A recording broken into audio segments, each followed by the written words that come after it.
Hi everyone! So today we are going to just take a look inside the markings of one of the most famous conductors, Leonard Bernstein. We're going to look inside a score that he used and marked with colored pencils, like we all mortals do, of Mahler's First Symphony.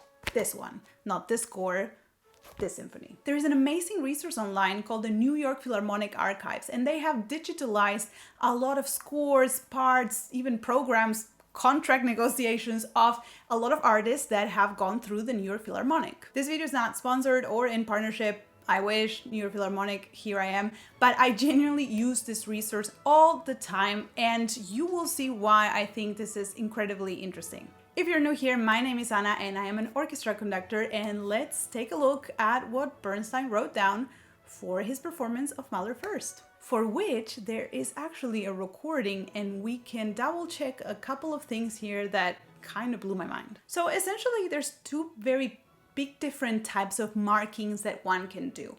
One type of marking is marking down things that are already written there, so you're not adding any information, but it helps you either remember it, highlight it, I don't know, give it a special attention, or just learn the score.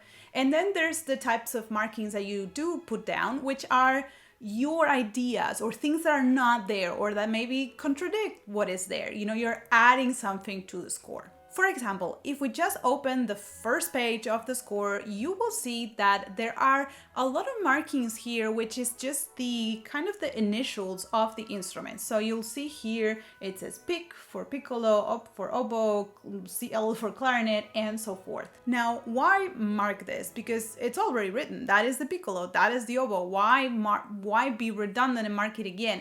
It's simply as a sort of quick, something that you can glance at quickly and know which instrument it is, because it's a very big score. You know, you may use glasses or be far away. Sometimes you look down in the middle of the score, you see a note and you just don't catch quickly enough which instrument it is. If you just write CL next to it, it's the clarinet. Of course, once you've learned it and you know it and you've done it a million times, you might not even need to look down. So that's why I mean, sometimes writing those things, writing flute, oboe, it's sort of a way to remember it, right? When you write something down, you're incorporating it. Also, another reason why you would write the name of an instrument is what we see here. You can see that there is FG written, which is fagot, bassoon, with an exclamation mark and an arrow, because that is coming on the next page. Sometimes you have a turn of page, and by the time you've turned, you had a massive entrance, like in this case,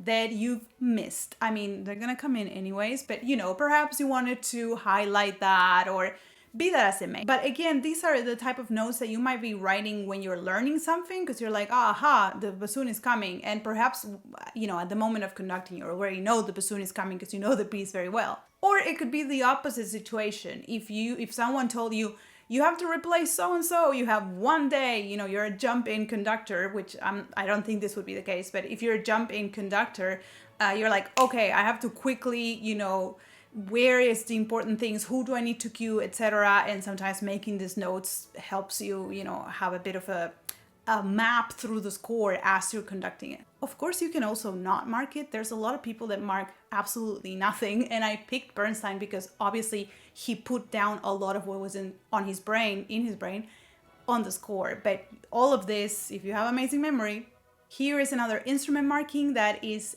interesting because it says piccolos a dos, which means that it's two piccolos, and that is, again, rare. Normally you have one piccolo in a flute, so it's a good reminder for you that those are two piccolos. Now, here is a completely different type of marking, which is this 5/6 that you see here. So this might be a bit hard to explain, so I'm going to simplify it a lot. But essentially, if you grab a piece of music and you start sort of analyzing where the phrases are, you're going to find that mostly it's a 4-bar organization. They're organized by 4 bars, meaning a melody, you know, starts and finishes in 4 bars, and there's a melody or sections or whatever it is. It's just a thing that has to do with how music naturally sort of developed. And what this 5/6 here tells us is that here we have a 6-bar phrase, which is unusual. So normally, you have 4, 4, 4. So instead of marking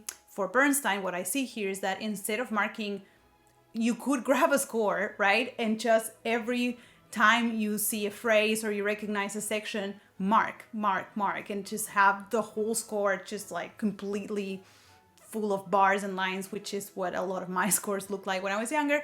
It's just very busy. So obviously what Bernstein decided here to do is he noticed here that there is a 6-bar phrase, which is abnormally longer. It's not very rare, it's just abnormally longer. And so he just marked 5, 6. So it's kind of like a default. Like normally it's 4 bars, and then when he marks 5, 6, it means it's a 6-bar phrase. And that serves you for memory and to shape a phrase, right? So if you want to have a phrase where the middle is the highest and then it dies down, you need to kind of know how long it spans.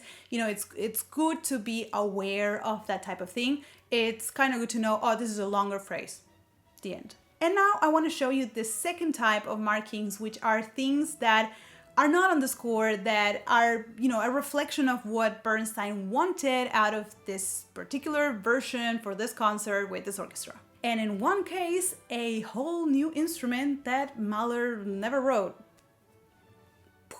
So for example, here we see that it says rítmico, which means rhythmically or rhythmic, which essentially is just saying, I want this to be very snappy and rhythmic and not lyric and not, a little bit slurred or possibly, a little bit dry, because for something to sound rhythmic, you need to have a very good definition of the sound. There are also some tempo markings, which are interesting because you can see that he sort of set out certain parameters. So here, for example, we have a section where Mahler wants everything to be always more and more and more and more, just faster until the very end, which Bernstein himself sort of also highlights. He writes here sempre avanti, which means always forward. And we can see here that he wrote throughout the whole passage certain sort of points at which he wanted to achieve certain metronome numbers, so speeds that are specified with a metronome marking. So we can see here, he starts with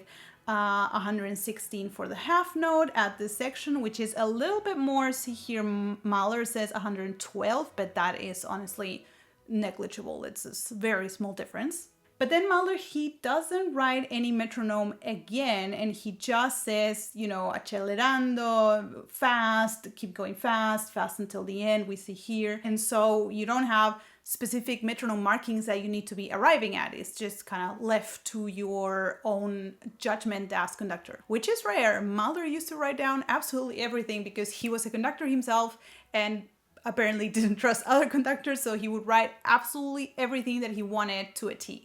So like I said, we can see that Bernstein started this at 116, and then when he gets to this point, he wants to be at 132, allegro molto, and then you keep going faster and faster, and then he wants to arrive here at 152. Obviously, during performance, things happen. That's the beauty of live theater and live music. Is not a CD, sometimes you want to get to a speed, but the orchestra is offering something different, or you feel different, or the opposite. There's a lot of momentum and you end up being faster, but it was warranted. You're supposed to react live to what's happening. So you kind of set yourself some markings and some metronomes, and then you kind of go and see what happens in that day, in that performance. And now I want to show you something that sort of kind of blew my mind. This is in the second movement, and you can see here that there is a marking in red that says 3 and a little triangle, meaning that stands for triangle,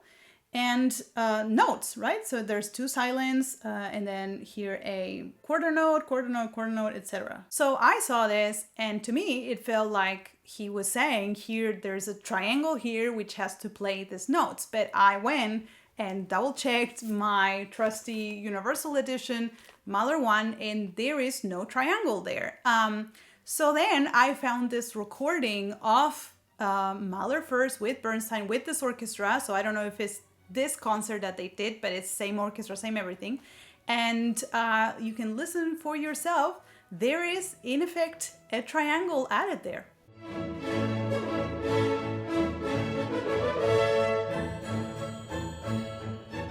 I'm gonna go now research and see if there's maybe any hint that he could have gotten from someone that Mahler would have wanted a triangle there. Maybe there was an older score that had it. I was surprised to see a marking that was actually in essence a change of the instrumentation. So I'm gonna leave it at that because I think that's already a lot.